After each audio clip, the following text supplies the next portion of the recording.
ओम नमः शिवाय। भक्तों, पिछले वीडियो में मैं 16 सोमवार का व्रत करने के लाभ के बारे में बता चुकी हूँ।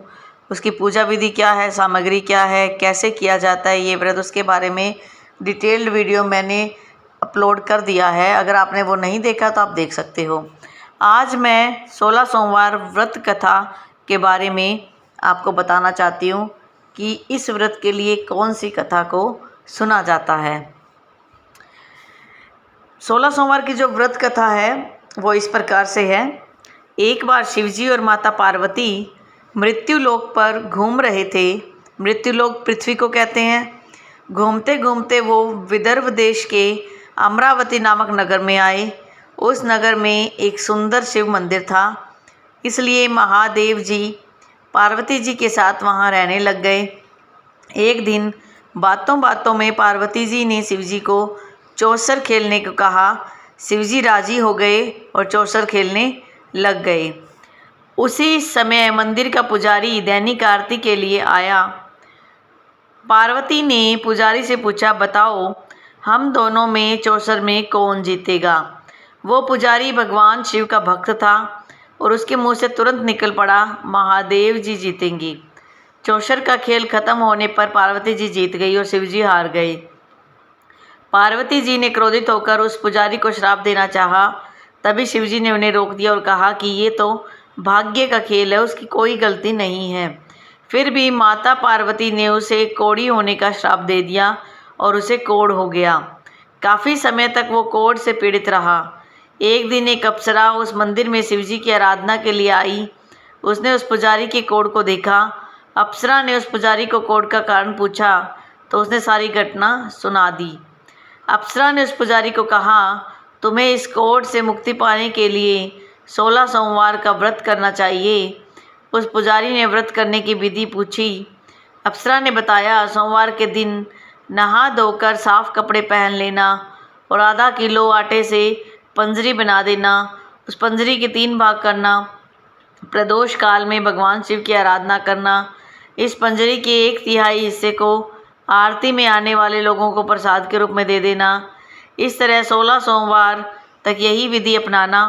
17वें सोमवार को 1/4 गेहूं के आटे से चूरमा बना देना और शिवजी को अर्पित कर लोगों में बांट देना। इससे तुम्हारा कोढ़ दूर हो जाएगा। इस तरह 16 सोमवार व्रत करने से उसका कोढ़ दूर हो गया और वो खुशी खुशी रहने लगा। एक दिन शिवजी और पार्वती जी दोबारा उस मंदिर में लौटे और उस पुजारी को एकदम स्वस्थ देखा। पार्वती जी ने उस पुजारी से स्वस्थ होने का राज पूछा। उस पुजारी ने कहा उसने 16 सोमवार व्रत किए जिससे उसका कोढ़ दूर हो गया। पार्वती जी इस व्रत के बारे में सुनकर बहुत प्रसन्न हुई। उन्होंने भी ये व्रत किया और उनसे उनका पुत्र वापस घर लौट आया और आज्ञाकारी बन गया। कार्तिकेय ने अपनी माता से उनके मानसिक परिवर्तन का कारण पूछा जिससे वो वापस घर लौट आए। पार्वती ने उन्हें सब के पीछे 16 सोमवार व्रत के बारे में बताया। कार्तिकेय ये सुनकर बहुत खुश हुई। कार्तिकेय ने अपने विदेश गए ब्राह्मण मित्र से मिलने के लिए उस व्रत को किया और 16 सोमवार होने पर उनका मित्र उनसे मिलने विदेश से वापस लौट आया। उनके मित्र ने इस राज का कारण पूछा तो कार्तिकेय ने 16 सोमवार व्रत की महिमा बताई। ये सुनकर उस ब्राह्मण मित्र ने भी विवाह के लिए 16 सोमवार व्रत रखने का विचार किया। एक दिन राजा अपनी पुत्री के विवाह की तैयारियां कर रहा था। कई राजकुमार राजा की पुत्री से विवाह करने के लिए आए। राजा ने एक शर्त रखी कि जिस भी व्यक्ति के गले में हथीनी वरमाला डालेगी उसके साथ वो उसकी पुत्री का विवाह होगा। वो ब्राह्मण भी वही था और भाग्य से उस हथीनी ने उस ब्राह्मण के गले में वरमाला डाल दी और शर्त के अनुसार राजा ने उस ब्राह्मण से अपनी पुत्री का विवाह करा दिया। एक दिन राजकुमारी ने ब्राह्मण से पूछा, आपने ऐसा क्या पुण्य किया जो हथीनी ने दूसरे सभी राजकुमारों को छोड़कर आपके गले में वरमाला डाली। उसने कहा, प्रिय, मैंने अपने मित्र कार्तिकेय के कहने पर 16 सोमवार व्रत किए थे।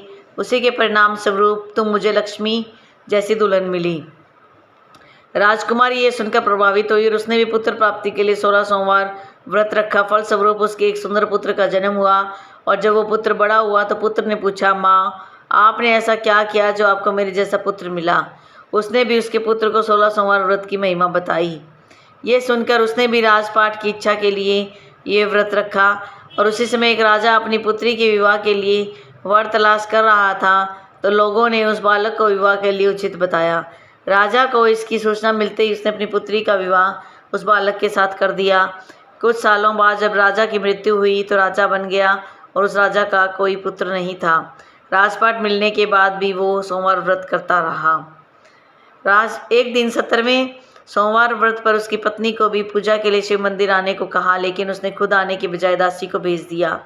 ब्राह्मण पुत्र के पूजा खत्म होने के बाद आकाशवाणी हुई, तुम्हारी पत्नी को अपने महल से दूर रखो वरना तुम्हारा विनाश हो जाएगा। ब्राह्मण ये सुनकर आश्चर्यचकित रह गया। महल वापस लौटने पर उसने अपने दरबारियों को भी ये बात बताई, तो दरबारियों ने कहा कि जिसकी वजह से ही उसे राजपाट मिला है वो उसी को महल से बाहर निकालेगा। लेकिन उस ब्राह्मण पुत्र ने उसे महल से बाहर निकाल दिया। वो राजकुमारी भूखी प्यासी एक अनजान नगर में गई। वहाँ एक बूढ़ी औरत धागा बेचने बाजार जा रही थी। जैसे ही उसने राजकुमारी को देखा तो उसकी मदद करते हुए उसके साथ व्यापार में मदद करने को कहा। राजकुमारी ने भी एक टोकरी अपने सिर पर रख दी। कुछ दूरी पर चलने के बाद एक तूफान आया, वो टोकरी उड़कर चली गई। अब वो बूढ़ी औरत रोने लग गई और उसने राजकुमारी को मनहूस मानते हुए चले जाने को कहा। उसके बाद वो एक तेली के घर पहुंची। उसके वहाँ पहुंचते ही सारे तेल के घड़े फूट गए, तेल बहने लग गया। उस तेली ने भी उसे मनहूस कहकर उसको वहाँ से भगा दिया। उसके बाद वो एक सुंदर तालाब के पास पहुंची। जैसे ही पानी पीने लगी, उस पानी में कीड़े चलने लगे और सारा पानी धुंधला हो गया। उसने दुर्भाग्य को कोसते हुए गंदा पानी पी लिया और पेड़ के नीचे सो गई। जैसे ही वो पेड़ के नीचे सोई, उस पेड़ की सारी पत्तियां झड़ गई। अब वो जिस पेड़ के पास जाती पत्तियां गिर जाती। ऐसा देखकर वहाँ के लोग मंदिर के पुजारी के पास गए। उस पुजारी ने उस राजकुमारी का दर्द समझते हुए कहा, तुम मेरे परिवार के साथ रहो, मैं तुम्हें अपनी बेटी की तरह रखूँगा, तुम्हें मेरे आश्रम में कोई तकलीफ़ नहीं होगी। इस तरह वो आश्रम में रहने लग गई। अब वो जो भी खाना बनाती या पानी लाती उसमें कीड़े पड़ जाते। ऐसा देखकर वो पुजारी आश्चर्यचकित होकर बोला, बेटे तुम पर ये कैसा कोप है जो तुम्हारी ऐसी हालत है। उसने वही शिव पूजा में न जाने वाली बात सुनाई। उस पुजारी ने शिव जी की आराधना की और उसको 16 सोमवार व्रत करने को कहा, इससे उसे ज़रूर राहत मिलेगी। उसने 16 सोमवार व्रत किया और 17वें सोमवार पर ब्राह्मण पुत्र उसके बारे में सोचने लगा, वो कहाँ होगी, मुझे उसकी तलाश करनी चाहिए। इसलिए उसने अपने आदमी भेजकर अपनी पत्नी को ढूंढने को कहा। उसके आदमी ढूंढते ढूंढते उस पुजारी के घर पहुंच गए और उन्हें वहां राजकुमारी का पता चल गया। उन्होंने पुजारी से राजकुमारी को घर ले जाने को कहा, लेकिन पुजारी ने मना करते हुए कहा, अपने राजा को कहो कि खुद आकर इसे ले जाए। राजा खुद वहां पर आया और राजकुमारी को वापस अपने महल लेकर आया। इस तरह जो भी 16 सोमवार व्रत करता है उसकी सभी मनोकामनाएं पूरी होती है। तो इस कहानी से हमें ये सीख मिलती है कि हमें शिवजी की दिल से पूजा करनी चाहिए और 16 सोमवार व्रत करने से हमें अपनी मन वांछित इच्छा की पूर्ति हो जाती है। ओम नमः शिवाय भक्तों।